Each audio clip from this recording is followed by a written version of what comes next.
大家好啊！咁今日咧就係4月7號，我哋咧就執緊，即將會離開布克拉啦，就搭今晚5點鐘嘅火車就翻去塔什干嘅。咁我哋今日咧就唔會有任何嘅拍攝噶啦，我哋就會等時間到，我哋就走噶啦。咁稍後我哋會播出翻咧之前琴日拍嘅片，因為 L 姐支氣管炎。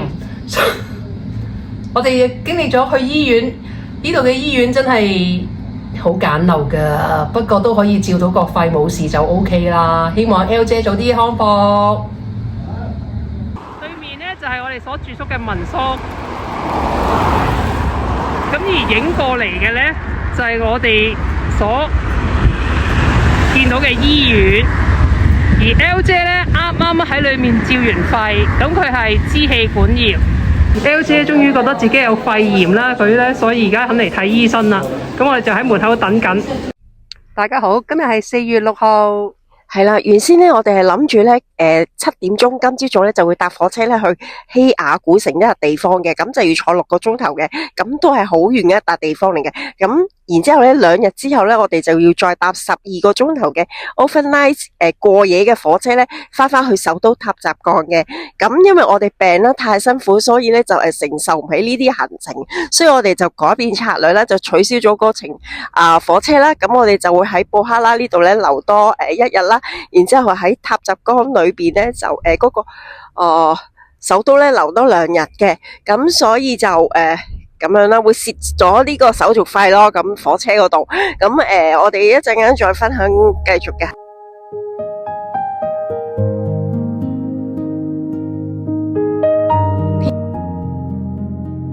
遍地都係大饑荒。呢度有位婦人叫做Naomi，佢嘅先生同2個兒子都死咗啦，於是佢就想翻去佢嘅老家。大新抱，你快啲過嚟！咩事啊，婆婆？你都係快啲自己翻自己屋企啦，我翻去我嘅老家啦。唔好啦，唔好啦。咁你都係走啦，我同你一齊捱死咩？咁好啦，拜拜。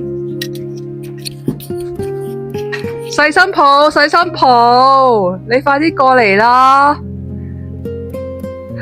路德細新抱啊，你都係跟你大嫂一齊走啦！唔好啦，唔好啦！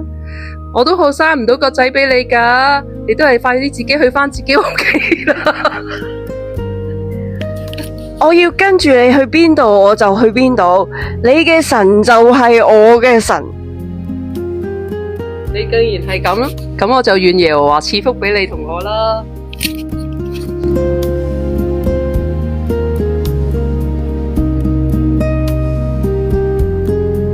新抱路德，你嚟到我嘅家鄉啦！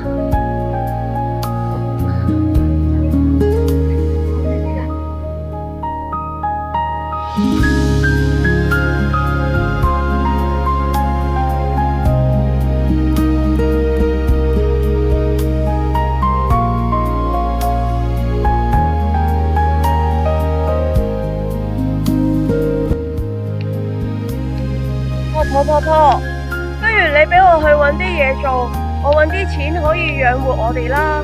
好啊，你快啲出去搵嘢做啦。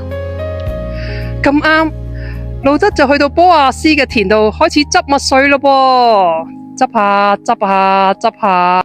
一日，波亞斯喺田間經過，就同呢啲管工講：管工，你好啊，執麥穗、摘麥穗，努力啲。仲有喎，點解隔籬有個女仔喺度噶？你留翻啲俾佢啦，俾佢執下啦。路德，你喺我嘅田度好好地執啦，我已經吩咐咗個僕人俾水你飲噶啦，你口渴就去飲啦。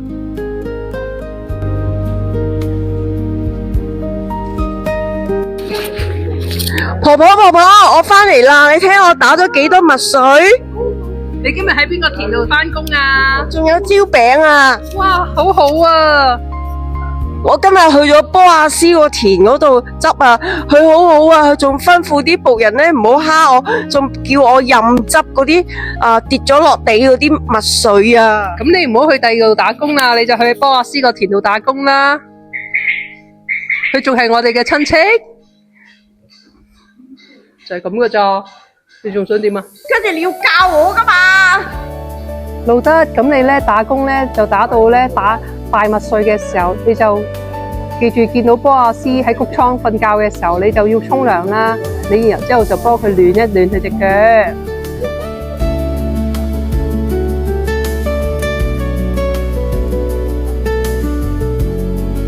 咁波阿斯咧打完大麥就好攰啦，咁喺個谷倉度就瞓着咗咯喎。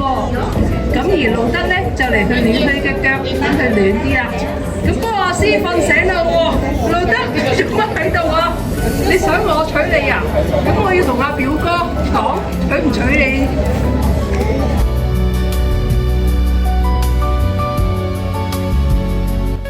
呢一日，波阿斯嚟到城門口裏邊。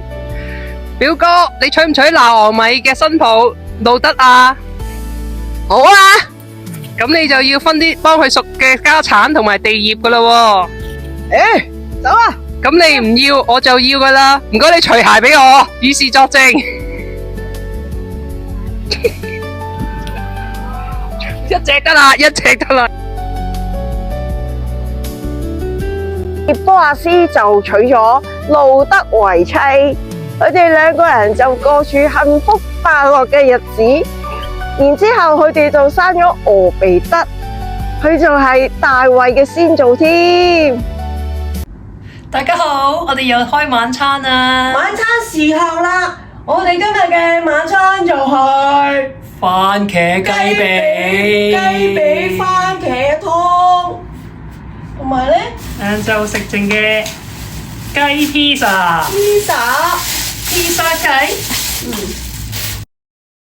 知唔知道芝治而家喺度做緊乜嘢？因為佢整斷咗我條裙，所以佢而家要幫我聯返佢。大家都好奇怪，何來有針線呢？因為佢嘅特長就係喺酒店嗰度攞嘅。